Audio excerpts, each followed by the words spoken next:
Everyone, this is Mrs. Riley from the Trafford Music Service, and I'm here to show you how to hold the bow. So different teachers have different ways of getting you to hold your violin or viola bow, especially when you first start to play. So the way I'm going to show you is the Suzuki beginner bow hold. Okay, so before you start, you might like to put some markings with pen on your right hand. You don't have to do this, but I find that it can be really useful.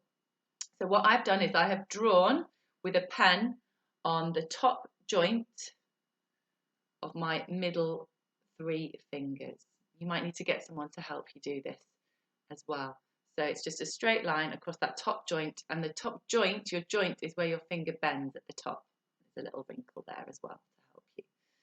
Okay, so once you've done that, on my thumb and my little finger, I've put a little cross right on the tip of my thumb and little finger.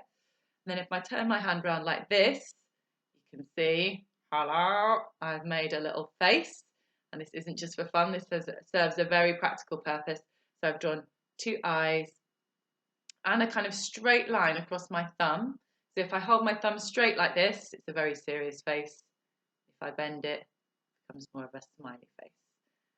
Okay, so if you want to do that and put those markings on your hand, then you can pause the video now. If not, we'll carry on.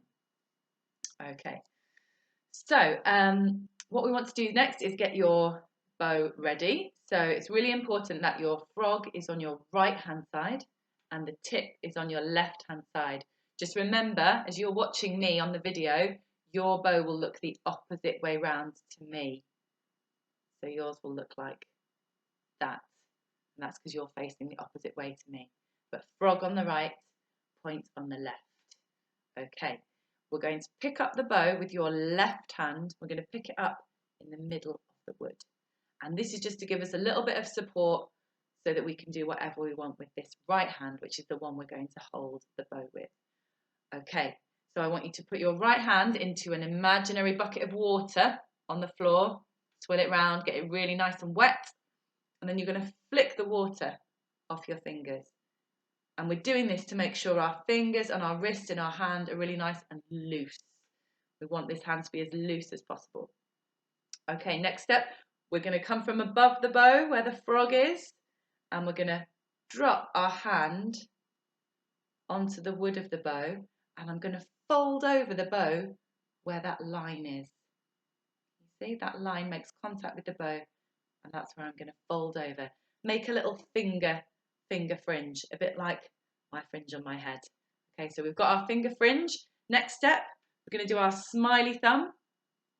So we do a nice smiley face there with our thumb, and that goes on the outside of the frog on that little silver bit. Okay, so finger fringe, smiley thumb. Next step, we make sure our little finger, where that cross is right on top of the wood of the bow. So this is what I like to call Captain Curly. So I like to think of the bow hold as a pirate ship. So we've got Captain Curly there. Our index finger, this is lazy Captain Hook. So instead of being like this, we want to lean our whole hand onto our index finger. And to me, it looks a bit like that pirate is gone to sleep. Okay, this black bit here is like his pillow. Okay, so he's not sitting upright, he's gone to sleep. Lazy Captain Hook, because he hooks right round. Okay, and these two fingers in the middle, these are the seasick pirates sitting, dipping their legs into the edge of the water. Okay, super.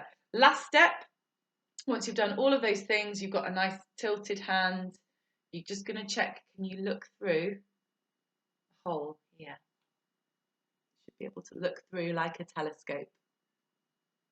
And if you can do all of those things, then you're ready to play. Well done.